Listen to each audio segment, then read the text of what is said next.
Hi everyone, welcome back to our channel. ఈ వీడియోలో మ్యాథ్స్కు సంబంధించి చుట్టుకొలతలు మరియు వైశాల్యాలు అనే టాపిక్ని చూద్దాము. టెట్ అండ్ డిఎస్సిలో ఈ టాపిక్ పైన రెగ్యులర్గా క్వశ్చన్స్ వస్తాయి. సో ఎటువంటి క్వశ్చన్స్ వస్తాయి అనే దానిపైన ప్రాక్టీస్ బిట్స్ చేద్దాము. సో ఈ వీడియోని చివరి వరకు చూడండి. గత వీడియోలో నెంబర్ సిస్టమ్కు సంబంధించి ప్రాక్టీస్ సెషన్ అప్లోడ్ చేయడం జరిగింది. ఎవరైనా ఆ వీడియో చూడకపోతే ఒకసారి చూడండి. ఆ వీడియో యొక్క లింకు ఈ వీడియో కింద ఉన్న డిస్క్రిప్షన్లో ఉంది, ఒకసారి చెక్ చేయండి. సో ఈ సెషన్ని స్టార్ట్ చేద్దాం. ఈ సెషన్ చేస్తున్నంత సేపు వీడియోని పాస్ చేసి ఆ క్వశ్చన్స్ని ట్రై చేయండి. ఏం ఆన్సర్ వస్తుందో మీరు చెప్పడానికి ప్రయత్నించండి. సో ఫస్ట్ క్వశ్చన్, ఒక సమద్విబాహు త్రిభుజంలో ఆధార కోణాలలో ఒకటి 70 డిగ్రీలు అయితే దాని శిఖరాగ్ర కోణం ఎంత? ఇంగ్లీష్ మీడియం వాళ్ళకి క్వశ్చన్ ఇంగ్లీష్లో కూడా ప్రింట్ చేయడం జరిగింది. ఒకసారి వాళ్ళు చదువుకొని ఆన్సర్ చెప్పే ప్రయత్నం చేయండి. సో సమద్విబాహు త్రిభుజం యొక్క ఫస్ట్ ప్రాపర్టీస్ చూద్దాము. సమద్విబాహు త్రిభుజంలో రెండు భుజాలు సమానంగా ఉంటాయి. సమాన భుజాలకి ఎదురుగా ఉండే కోణం కూడా సమానంగా ఉంటుంది. సో ఇవి రెండు. సో మనం వీటికి పేరు పెడితే ఏ, బి, సి. సో ఇక్కడ ఏబి భుజము మరియు ఏసీ భుజం సమానంగా ఉంటుంది. దాంతోపాటుగా యాంగిల్ బి అనేది యాంగిల్ సికి సమానంగా ఉంటుంది. సో మనకి ఇక్కడ ఇచ్చిన ఏదైతే బేస్ యాంగిల్ ఉందో 70, సో అది సమానం అన్నమాట. So angle B is equal to angle C is equal to 70 degrees. ఇక్కడ కనుక్కోమంటున్నది ఏంటిది? అపెక్స్ యాంగిల్ అనగా శిఖరాగ్ర కోణము. అంటే మనం కనుక్కోవాల్సింది యాంగిల్ ఏ. సో మనకు తెలిసిన త్రిభుజ నియమాల ప్రకారము త్రిభుజంలోని మూడు కోణాల మొత్తము 180 డిగ్రీస్ అవుతుంది. కాబట్టి angle A plus angle B plus angle C is equal to 180 degrees. So మనం ఇక్కడ కనుక్కోవాల్సిన శిఖరాగ్ర కోణము ఏని అలానే రాసి B 70 degrees plus C 70 degrees is equal to 180. So angle A plus 70 plus 70 140 is equal to 180 degrees. So ఇక్కడ angle A is equal to ఈ 140 డిగ్రీస్కి వెళ్తే మైనస్ అవుతుంది కాబట్టి 180 minus 140 is equal to 40 degrees అవుతుంది. సో దీనికి సంబంధించి ఆప్షన్ బి అనేది కరెక్ట్ అవుతుంది. సో ఇది ప్రీవియస్ స్టేట్లో వచ్చిన క్వశ్చన్, ఒకసారి చూడండి. సెకండ్ క్వశ్చన్, 30 సెంటీమీటర్ల పొడవు గల తీగతో పొడవు వెడల్పులు పూర్ణ సంఖ్యలుగా కల వేరువేరు కొలతలు గల దీర్ఘచతురస్రాలను ఎన్నింటిని చేయగలరు? సో ఇది ఒక విధంగా చెప్పాలంటే ఒక కాంట్రవర్షియల్ క్వశ్చన్ అన్నమాట. సో ఎలా కాంట్రవర్షియలో చూద్దాము. సో ఫస్ట్ ఇక్కడ ఎన్ని దీర్ఘచతురస్రాలు తయారు చేయగలడం అని అడగడం జరిగింది. కాబట్టి ఇక్కడ ఇచ్చిన లెంత్ అనేది 32 సెంటీమీటర్స్. కాబట్టి దాని యొక్క చుట్టుకొలత అవుతుంది. సో దీర్ఘచతురస్రం యొక్క చుట్టుకొలత 2 into L plus B is equal to 32. ఇక్కడ చూస్తే L plus B is equal to 2 అనేది ఇటు వస్తే డివిజన్ అవుతుంది కాబట్టి 32/2. So L plus B is equal to 16 అనమాట. అంటే వాటి యొక్క పొడవు వెడల్పుల మొత్తం అనేది 16 ఉండాల్సి ఉంటుంది. సో అటువంటి ఎన్ని పాసిబిలిటీస్ ఉంటాయో ఒకసారి చూద్దాము.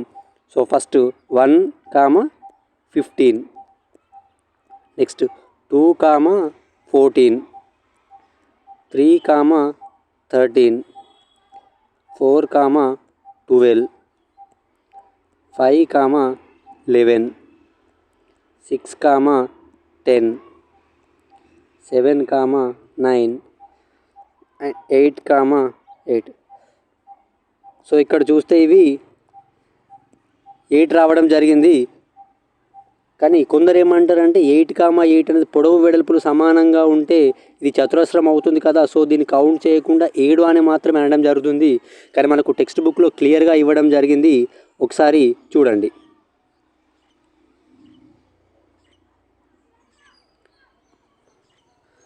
ఇక్కడ పొడవు వెడల్పులు సమానంగా గల దీర్ఘ చతురస్రంనే చతురస్రం అని కూడా అంటారని చెప్పేసి మనకి ఇక్కడ ఒక టెక్స్ట్ బుక్లో ఒక పాయింట్ ఇవ్వడం జరిగింది. సో దీన్ని ఆసరాగా చేసుకొని, సో ఇక్కడ మనం 8, 8 అనేది కూడా దీర్ఘచతురస్రం అంటాం. కాబట్టి ఇక్కడ మనకు మొత్తంగా 8 రావడం జరుగుతుంది, 7 కాదు. సో దీన్ని ఒకసారి చూడండి. చాలామంది 8, 8 అనేది ఇవి రెండు పొడవు వెడల్పులు సమానం ఉన్నాయి కదా, సో దాన్ని మనము దీర్ఘచతురస్రం అనకుండా చతురస్రం అని అనుకుంటాము, కానీ చతురస్రం కాదు, అవి రెండు సమానం ఉన్నప్పుడు కూడా దాన్ని దీర్ఘచతురస్రం అంటాం. కాబట్టి ఆప్షన్ సి అనేది కరెక్ట్ అవుతుంది. ఒకసారి చూడండి. థర్డ్ క్వశ్చన్, ఒక క్రమ షడ్భుజి యొక్క చుట్టుకొలత 54 సెంటీమీటర్లు అయినా దాని యొక్క భుజము పొడవు ఎంత? సో క్రమ షడ్భుజ అనగా, షడ్భుజ అంటే మొత్తం దాంట్లో 6 భుజాలు ఉండడం జరుగుతుంది. ఇంగ్లీష్లో అయితే దాన్ని హెగ్జాగన్ అంటారు, దాన్ని రెగ్యులర్ అంటారు. రెగ్యులర్ అనగా 6 భుజాల యొక్క కొలతలు కూడా సమానం ఉంటాయి, అటువంటి వాటిని క్రమ షడ్భుజ అంటారు. సో దాని యొక్క చుట్టుకొలత ఇవ్వడం జరిగింది. సో చుట్టుకొలత, సో మనకేమొస్తుందంటే 6 భుజాలు కాబట్టి 6, సో ఒక్క భుజము 6A, సో మొత్తం చుట్టుకొలత వచ్చేసి 54. సో ఇలా చేస్తే మనకు ఒక భుజం యొక్క పొడవు వస్తుంది.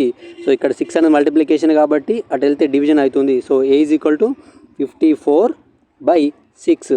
So 6 9s 54. సో దీనికి సంబంధించి ఒక్క భుజం యొక్క పొడవు అనేది 9 రావడం జరుగుతుంది. సో ఆప్షన్ సి అనేది కరెక్ట్ అవుతుంది ఫ్రెండ్స్. ఫోర్త్ క్వశ్చన్, ఒక దీర్ఘచతురస్రం యొక్క పొడవు దాని వెడల్పుకు 2 రెట్లు ఉంది. దాని చుట్టుకొలత 36 సెంటీమీటర్లు అయినా దాని వైశాల్యం ఎంత? ఇంగ్లీష్లో కూడా ఉంది, ఒకసారి చదువుకోండి. ఒక దీర్ఘచతురస్రం యొక్క పొడవు దాని వెడల్పుకు 2 రెట్లు. ఇక్కడ చూస్తే పొడవు ఉంది, కొందరు ఇట్లాంటి క్వశ్చన్స్ వచ్చినప్పుడు కన్ఫ్యూజ్ అవుతారు ఏది పెద్దదని చెప్పేసి. దాన్ని మనము ప్రాపర్గా చదివినట్లయితే మనకు ఏది పెద్దదనేది క్లారిటీ వస్తుంది. ఒకసారి చూడండి. పొడవు దాని వెడల్పుకు 2 రెట్లు అన్నారు కాబట్టి ఇక్కడ పొడవు అనేది పెద్దగా ఉంటుంది. సో మనం వెడల్పుని ఎక్స్ అనుకుంటే పొడవు అనేది 2 రెట్లు కాబట్టి 2x అవుతుంది. సో ఇక్కడ దాని యొక్క చుట్టుకొలత ఇచ్చారు 36 సెంటీమీటర్స్ అని.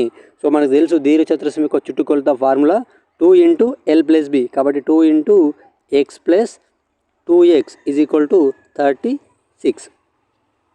సో ఇక్కడ నుంచి చూస్తే 2 × x + 2x = 3x వస్తుంది. 3x = 36. సో ఇక్కడ చేస్తే డైరెక్ట్గా 2 3s 6x = 36. ఇక్కడ నుంచి ఇక్కడ 6 మల్టిప్లికేషన్ కాబట్టి ఇటు వస్తే డివిజన్ అవుతుంది.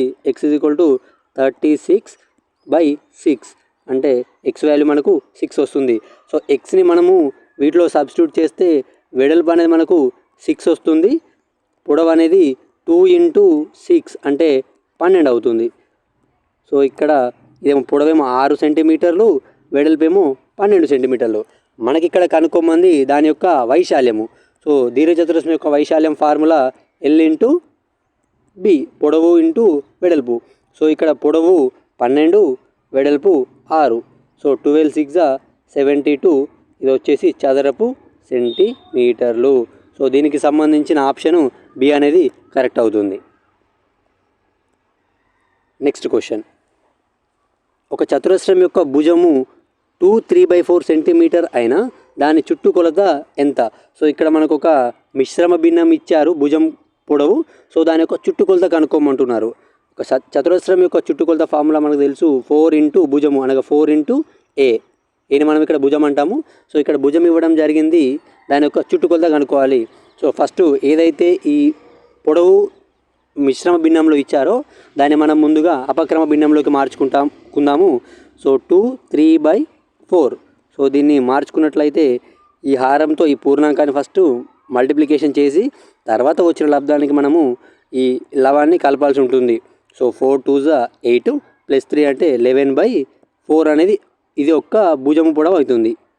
సో మనం ఇక్కడ చుట్టుకొలత కనుక్కోవాలి కాబట్టి చుట్టుకొలత 4 × భుజము, సో 4A. సో 4 × భుజం యొక్క వాల్యూ 11/4. సో ఇక్కడ చూసినట్టయితే ఈ 4 అనేది క్యాన్సిల్ అవుతుంది. సో మనకు సంబంధించి 11 సెంటీమీటర్ అనేది వస్తుంది. సో దీనికి సంబంధించి ఆప్షన్ ఏ అనేది కరెక్ట్ అవుతుంది ఫ్రెండ్స్. నెక్స్ట్ క్వశ్చన్, ఒక త్రిభుజం యొక్క భూమి ఎత్తులు 4:3లో కలవు. త్రిభుజం యొక్క వైశాల్యము 294 చదరపు సెంటీమీటర్లు అయినా దాని యొక్క ఎత్తు మరియు భూమి వరుసగా. సో ఇటువంటి క్వశ్చన్ వచ్చినప్పుడు కొంచెం జాగ్రత్తగా వ్యవహరించాల్సి ఉంటుంది.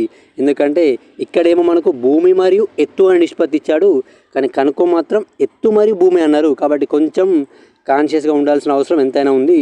సో ఒకసారి చూద్దాము. సో త్రిభుజం యొక్క భూమి ఎత్తులు బి నిష్పత్తి హెచ్ ఈజ్ ఈక్వల్ టు 4:3 ఇచ్చారు. సో మనకు తెలిసిన త్రిభుజం యొక్క వైశాల్యం formula half into B H, B into H. So అది ఎంత ఇవ్వడం జరిగింది? 294.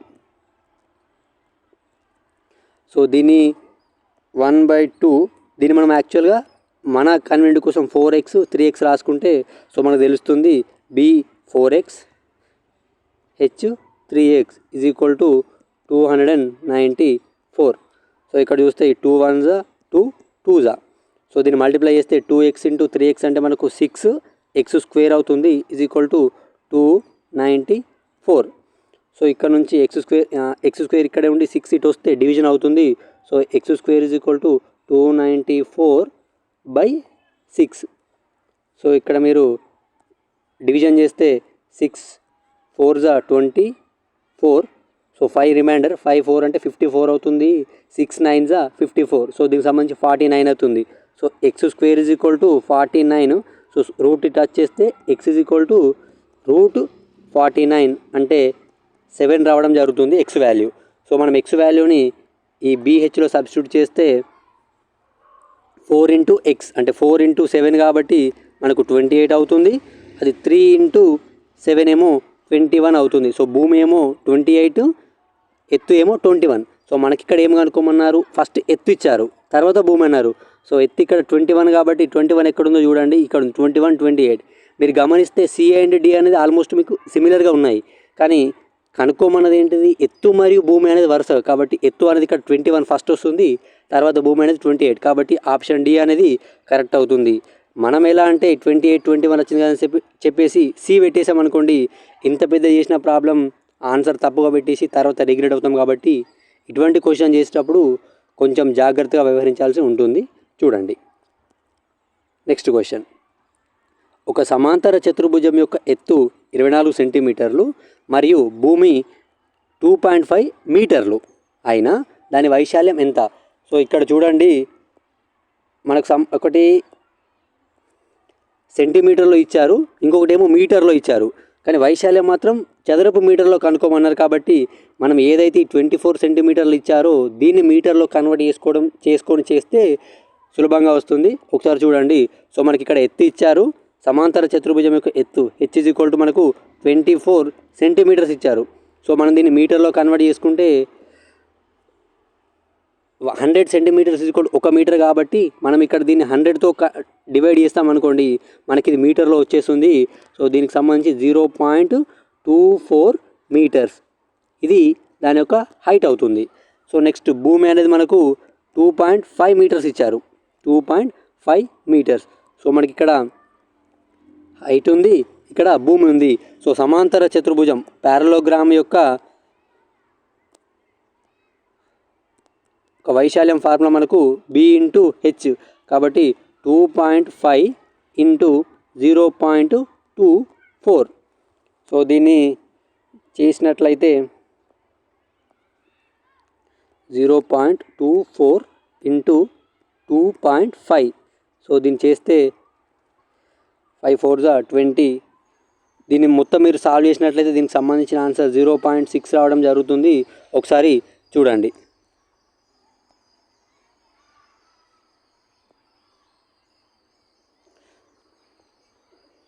సో దీన్ని చేద్దాము. 2.5 ఇంటూ 0.24. సో చేస్తే 4 5s 20, 2 క్యారీ 0, 4 2s 8 + 2 10. నెక్స్ట్ 2తో చేస్తే 2 5s 10, 1 క్యారీ 0, 2 + 2 2s 4, 1 క్యారీ వేస్తే 5. సో 0 0 6. సో మనకి ఇది అనేది 6 అనేది రావడం జరిగింది. సో పాయింట్స్ పెడితే ఇక్కడ 2 అక్కడ 1. సో మొత్తం కలిపి 3 డిజిట్స్ ముందర పెట్టాలి. కాబట్టి 3 డిజిట్స్ ఇక్కడ ఆల్రెడీ ఉన్నాయి కాబట్టి మనకు 0.600 అనేది రావడం జరుగుతుంది. సో దీన్ని ఇంకా సింప్లిఫై చేసి రాస్తే 0.6 అవుతుంది. Option C. Next question. ఒక సమచతుర్భుజం యొక్క కర్ణాలు 7.5 సెంటీమీటర్లు మరియు 5.6 సెంటీమీటర్లు అయినా దాని వైశాల్యం ఎంత? సో సమచతుర్భుజం అనగా రాంబస్. సో రాంబస్ యొక్క ఫార్ములా మనకు తెలుసు, half into d1 into d2. So ఇక్కడ 2 కర్ణాలు ఇవ్వడం జరిగింది. ఒకటి 7.5 సెంటీమీటర్స్, ఇంకోటి 5.6 సెంటీమీటర్స్. సో దీన్ని సాల్వ్ చేస్తే 1.2 ఇంటూ 7.5 ఇంటూ 5.6. సో ఇక్కడ డివిజన్ చేస్తే 2 1s 2, 2 2s 4 పాయింట్ ఇక్కడ 16 వస్తుంది కాబట్టి 2 8s 16. సో దీనికి సంబంధించి 7.5 ఇంటూ 2.8. సో దీన్ని సాల్వ్ చేస్తే 8 5s 40, 4 carry 0, 8 7s 56 plus 4 60. Next 2 తోటి మల్టిప్లై చేస్తే 2 5s 10, 1 carry 0, 2 7s 14 plus 1 15. So దీన్ని సాల్వ్ చేస్తే 0 0 6 ప్లస్ 5 11. సో 1 క్యారీ వస్తుంది, 1 వస్తుంది. సో 1 ప్లస్ 1 అంటే 2. సో 21.00 వస్తుంది. కాబట్టి దీనికి సంబంధించిన ఆప్షన్ బి అనేది కరెక్ట్ అవుతుంది ఫ్రెండ్స్.